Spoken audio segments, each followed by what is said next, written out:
Hey everyone, welcome back to 30 Things Before 30. Before you start off, if you like what you see, please subscribe, like, or comment below. I'd like to hear anything that you have to say. So for number 2, or 30 Things Before 30, travel. Please, please travel.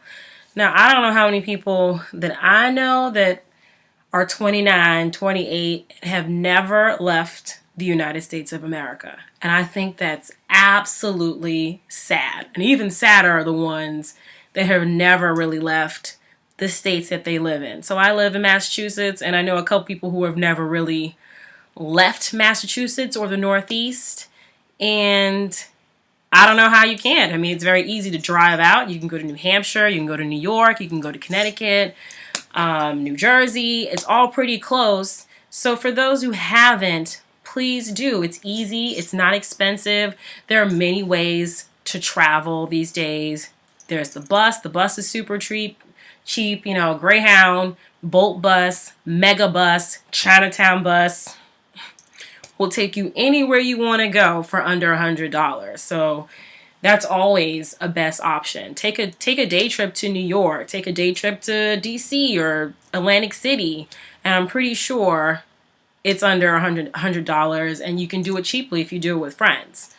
Another one is taking the Amtrak, although it's a little bit more pricey. If you buy your tickets ahead of time, like 3 weeks ahead, you can get some pretty cheap tickets on the Amtrak. And if you make it a group thing, again, it's a nice little girls' weekend or guys' brocation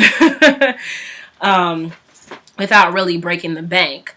Another thing that I've been doing a lot with my family is going on cruises in the Caribbean, and that's been really fun. And a lot of people have asked me how that works. And it's actually not that expensive. If you buy your tickets, as I said again, ahead of time, you can get them for pretty cheap if you live, in an area that has cruise ships that leave from there, monthly or weekly, like Miami or, parts of Mississippi and the Gulf Coast. Then you can, get resident discounts. Once you pay for a fare for a cruise ship, you get all your food included. You get to see a different island, every other day or whatever kind of trip that you decide to take. You can go with a family, you can go by yourself, you can go in a group. It's always good. All you have to do is pay for your travel down there and pay for your drinks if you like to drink. But it's not as expensive as you think it is.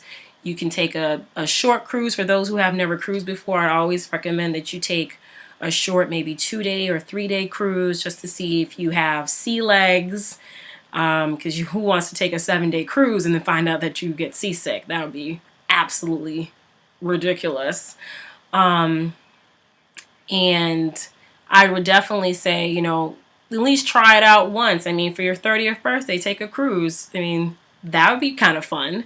If you get a couple of friends together also and, cram yourselves into a tiny little cabin, you only have to sleep there. So it's still a good time.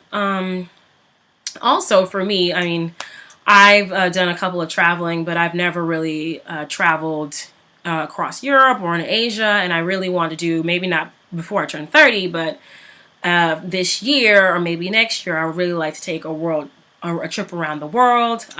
It's always something I've always wanted to do.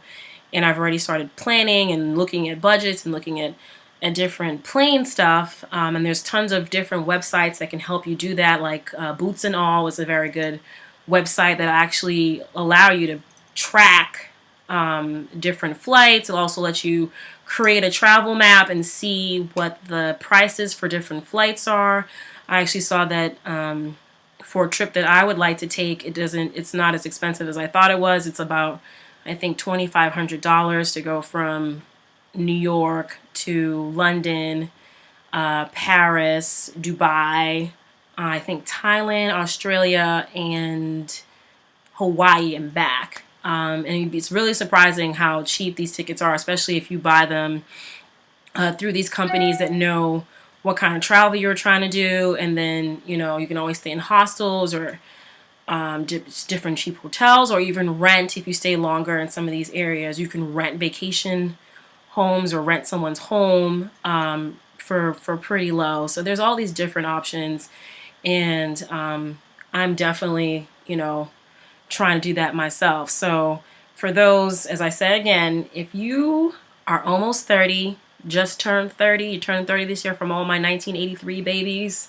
please travel. Please don't come into this next decade and not have been someplace outside of, you know, where you live, where your house is. Don't, traveling is not going to your friend's street house down the block. You know, please be able to get out the state, go to a different part, even if, you know, you're not quite ready for traveling outside the country. Travel to another part of this country. Go to the West Coast if you live over here. Go to the East Coast if you live on the West Coast, or go to the Midwest. Take a road trip. All different kinds of ways to do some traveling, and I definitely think that it's something that everyone should do, whether you're 30, 29, 21, 25, 50, 100. It definitely is a great life experience. So that's it for now, guys. See ya. Bye.